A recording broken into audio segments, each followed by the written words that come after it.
Hello students, welcome back to the IIMT YouTube channel. आज काल में हम नया जो टॉपिक करेंगे वो पढ़ेंगे माइक्रो प्रोसेसर स्ट्रक्चर। किसी माइक्रो प्रोसेसर का क्या स्ट्रक्चर होता है। सबसे पहले हम जानते हैं डिजिटल कंप्यूटर क्या होता है। A digital computer is a multi-purpose programmable machine that reads binary instruction from its memory, accepts binary data as input and processes data according to those instructions and provides result as output। कोई भी digital computer वो multipurpose programmable machine है जो read करती है binary instructions को memory में से, बाइनरी डेटा को एक्सेप्ट करती है इनपुट की तरह और डेटा को प्रोसेस करती है इंस्ट्रक्शंस के हिसाब से और प्रोवाइड करती है रिजल्ट आउटपुट में। Basic computer system organization. Every computer contains 5 essential parts और यूनिट्स। हर कंप्यूटर के 5 इंपॉर्टेंट पार्ट्स होते हैं या फिर यूनिट भी कह सकते हैं हमने। पहली है अरिथमेटिक लॉजिक यूनिट, दूसरी है कंट्रोल यूनिट, थर्ड है memory unit, fourth input unit और फिफ्थ है output unit. The arithmetic and logic unit ALU क्या होती है। The arithmetic and logic unit is that part of the computer that actually performs arithmetic and logical operations on data. ALU वो part है computer का जो arithmetic और logical operations perform करता है डेटा पे। All other elements of the computer system, सारे जो बाकी के एलिमेंट्स कंप्यूटर सिस्टम के जैसे control unit, register, memory, input output, वो मेनली क्या करते हैं डेटा को बुलाते हैं ALU से और प्रोसेस करते हैं, उसके बाद में रिजल्ट्स इसका आउटपुट देते हैं। कोई भी अरिथमेटिक लॉजिकल यूनिट क्या होती है, वो इलेक्ट्रॉनिक कंपोनेंट्स होते हैं कंप्यूटर में जो बेस्ड होते हैं सिंपल डिजिटल लॉजिक डिवाइसेस पे, जो स्टोर करते हैं बाइनरी डिजिट्स और परफॉर्म करते हैं बूलियन लॉजिक ऑपरेशंस को। जो डेटा प्रेजेंट होता है ALU में रजिस्टर्स में, ये रजिस्टर टेम्परेरी स्टोरेज लोकेशंस रखते हैं CPU के अंदर जो कनेक्टेड होती हैं सिंगल पार्ट से ALU के। अब डिजिटल जो ALU होता है वो एरिया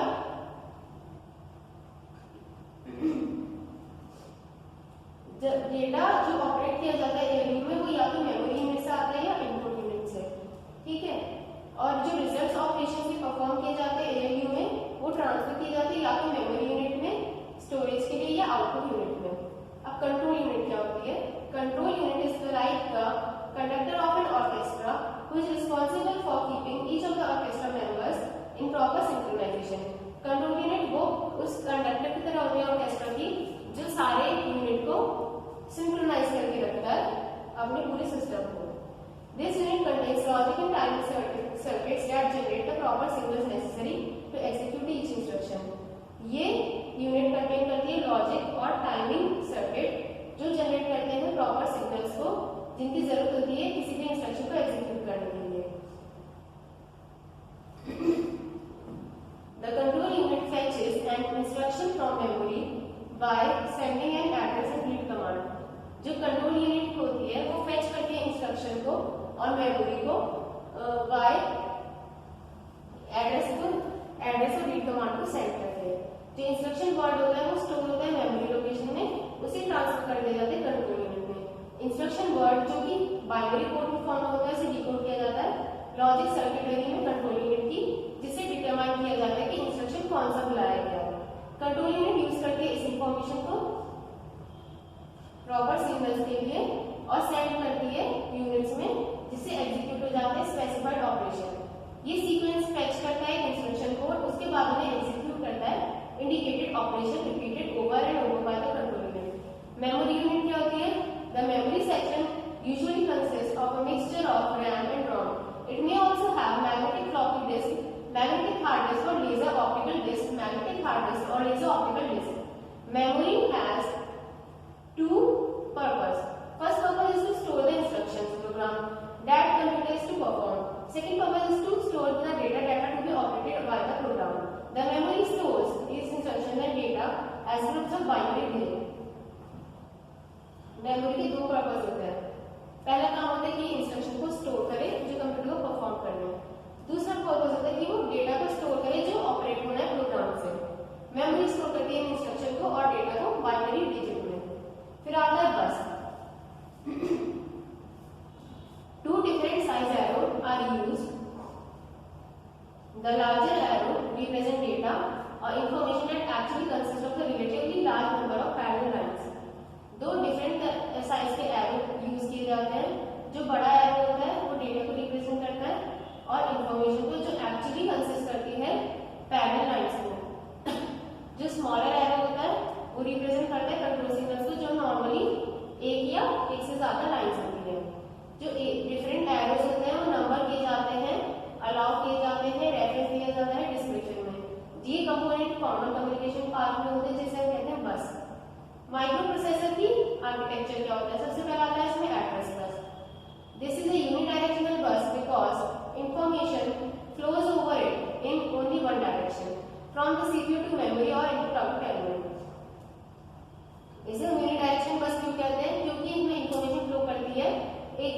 डायरेक्शन में, सीपीयू से मेमोरी तक या इनपुट आउटपुट एलिमेंट्स तक।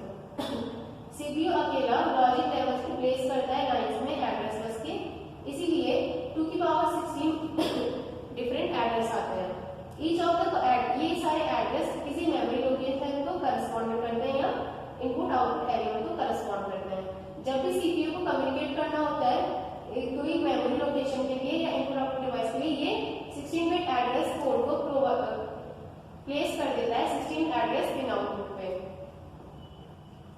A0 to A15 and onto the address bus.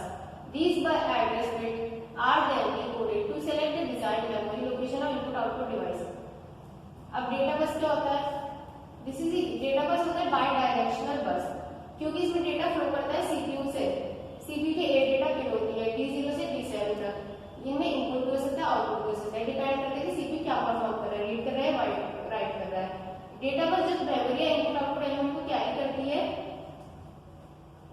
Write operation CPU data pin act करता है आउटपुट की तरह, प्लेस करता है डेटा को और डेटा बस में, जिसे भेज दिया जाता है मेमोरी में या इनपुट आउटपुट एलिमेंट में। दोनों केस में ट्रांसमिटेड डेटा वर्ड 8 बिट के वर्ड होते हैं, क्योंकि सीपीयू हैंडल करता है 8 बिट के डेटा वर्ड, इसे 8 बिट माइक्रो प्रोसेसर बना देता है। फिर कंट्रोल बस क्या होती है? ये this is the set of signal that is used to synchronize the activities of the separate micro c element. Some of these control signals such as RD and WR are sent by the CPU to the other elements to tell them what type of operation is currently in progress.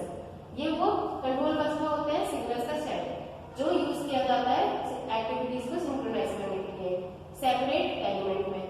कुछ control signal जैसे RD और WR इन्हें भेजा जाता है CPU से दूसरे elements को बताने के लिए कि किस तरह का ऑपरेशन प्रोग्रेसिव है। The input output element can send control signals to the CPU. An example is the REST input. Input output element control signals को भेज सकते हैं CPU में। इसका एक एग्जाम्पल है RES या REST input CPU का, जिस which when driven low, जब उसका लो आ रहा है तो इसका मतलब CPU रीसेट हो जाएगा स्टार्टिंग स्टेट में। मेमोरी यूनिट क्या होती है? Operation of the memory is controlled by the control unit which signals for either A read और राइट ऑपरेशन। जो ऑपरेशन होता है मेमोरी का वो कंट्रोल किया जाता है कंट्रोल यूनिट से, जो रीड या राइट ऑपरेशन परफॉर्म करती है। A given location in memory is accessed by the control unit that provide the appropriate address code. Information can be written into the memory from the ALU or the input unit, again under control of the control unit. Information can be read from memory into the ALU or into the output unit. Memory का जो operation होता है वो control unit control करती है, जो signal करती है या तो इधर के राइट के लिए या डिलीट के लिए। कोई भी गिवन लोकेशन ऑफ मेमोरी में उसे एक्सेस करते हैं कंट्रोल यूनिट से, जो प्रोवाइड करती है एप्रोप्रिएट एड्रेस कोड इंफॉर्मेशन जो कि लिखी होती है मेमोरी में, फिर ALU से या इनपुट यूनिट से। दोबारा से अगर कंट्रोल दिया जाए कंट्रोल यूनिट को तो इंफॉर्मेशन को रीड किया जाएगा मेमोरी से ALU में या फिर आउटपुट यूनिट में। अब इनपुट यूनिट क्या होती है? Input unit consist of all the devices used to take information and data external to the computer and put it into the memory unit of the ALU. जो input unit होती है वो सारे devices को use करती है information लेने के लिए या डेटा लेने के लिए, और जो एक्सटर्नल होते हैं कंप्यूटर के लिए उन्हें मेमोरी यूनिट में रख देती है, ALU में रख देती है। Control unit determine where the input information is sent. Control unit बताती है कि कौन सी इंफॉर्मेशन भेजी गई है कहाँ पे। Input unit is used to enter the program and data into memory unit or into the ALU form an external device during the execution of program. Input unit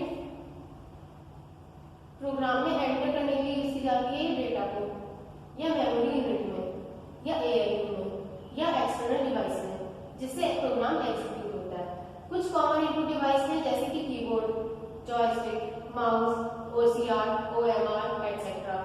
output unit क्या होती है? Output unit में होते हैं device जो transfer करते हैं data को, इंफॉर्मेशन को कंप्यूटर से आउटसाइड वर्ल्ड में। आउटपुट डिवाइस होते हैं वो डायरेक्ट करते हैं कंट्रोल यूनिट और रिसीव करता है डेटा किस में से? मेमोरी में से या ALU से। इसका एग्जांपल है प्रिंटर, डिस्क या टेप यूनिट या वीडियो मॉनिटर। इंटरफेसिंग क्या होती है? The devices that make up the input and output unit are called peripherals because they are external to the rest of the computer. वो device जिनसे मिलकर input output बनती है, unit बनती है, उसे हम कहते हैं पेरिफेरल्स। क्यों? क्योंकि ये एक्सटर्नल होता है पूरे कंप्यूटर के लिए। जो मोस्ट इंपॉर्टेंट एस्पेक्ट है पेरिफेरल का वो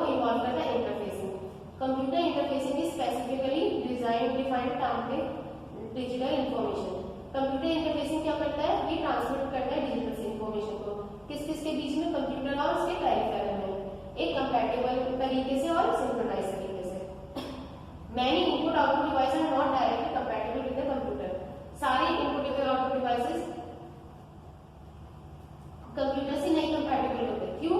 क्योंकि उनकी कैरेक्टरिस्टिक अलग होते हैं, जैसे ऑपरेटिंग स्पीड, डाटा, ठीक है, या डाटा ट्रांसमिशन कोड या लॉजिक सिग्नल लेवल। इन इनपुट आउटपुट डिवाइसेस को जरूरत होती है इंटरफेस सर्किट की, जो अलाउ करता है कम्युनिकेट करने के लिए कंट्रोल मेमोरी में, और एएलयू पोर्शन होते हैं कंप्यूटर सिस्टम के। एक कॉमन एग्जांपल है वीडियो डिस्प्ले टर्मिनल, जो ऑपरेट करता है इनपुट और आउटपुट डिवाइसेस दोनों की तरह। जो वीडियो डिस्प्ले टर्मिनल होता है, ये ट्रांसमिट करता है और रिसीव करता है डेटा को सीरियली। जो मोस्ट कंप्यूटर्स हैंडल करते हैं डेटा को पैरेलल फॉर्म में, इसीलिए वीडीटी को जरूरत होती है इंटरफेस सर्किटरी की, जिससे वो सेंड कर सके डेटा को या रिसीव कर सके डेटा को कंप्यूटर में से। अब सीपीयू क्या होती है? एएलयू में कंट्रोल यूनिट कंबाइन करती है, एक यूनिट बनाती है जिसे हम बोलते हैं सीपीयू। ये किया जाता है इस बेसिस पे जिससे हम जो सेपरेट कर सके कि ब्रेन अलग हो कंप्यूटर का और दूसरी यूनिट अलग हो। माइक्रो प्रोसेसर में सीपीयू इंप्लीमेंट की जाती है सिंगल चिप सिलिकॉन वेफर से। और अब अगर वीडीटी हुई तो वीडीटी कहलाती है वीडियो डिस्प्ले टर्मिनल। अगर डिजिटल कंप्यूटर है तो डिजिटल कंप्यूटर है आपकी डिजिटल मशीन। अगर सीपीयू है या अच्छा, अगर हमें ये जानना है कि कंप्लीशन की, जब भी हम इस बारे में जान लेंगे हम डिफाइन कर पाएंगे कि एड्रेस बस क्या होती है, डेटा बस क्या होती है, कंट्रोल बस क्या होती है, और उनके फंक्शन एक्सप्लेन कर सकते हैं और लिस्ट कर सकते हैं रजिस्टर को, माइक्रो प्रोसेसर को, और एक्सप्लेन कर सकते हैं कि इनके फंक्शन क्या होता है। इसलिए हमें जानना बहुत जरूरी है कि क्या डिफरेंस होता है माइक्रो कंप्यूटर में और माइक्रो प्रोसेसर में। एक माइक्रो कंप्यूटर में होते हैं बहुत सारे एलिमेंट्स, सबसे इंपॉर्टेंट होता है माइक्रो प्रोसेसर। लेकिन माइक्रो प्रोसेसर में एक आईसी होती है जो कंटेन करती है सारी सर्किटरी और कंट्रोल यूनिट और अरिथमेटिक की। It is the arithmetic unit, player, various devices, memory unit, peripheral, function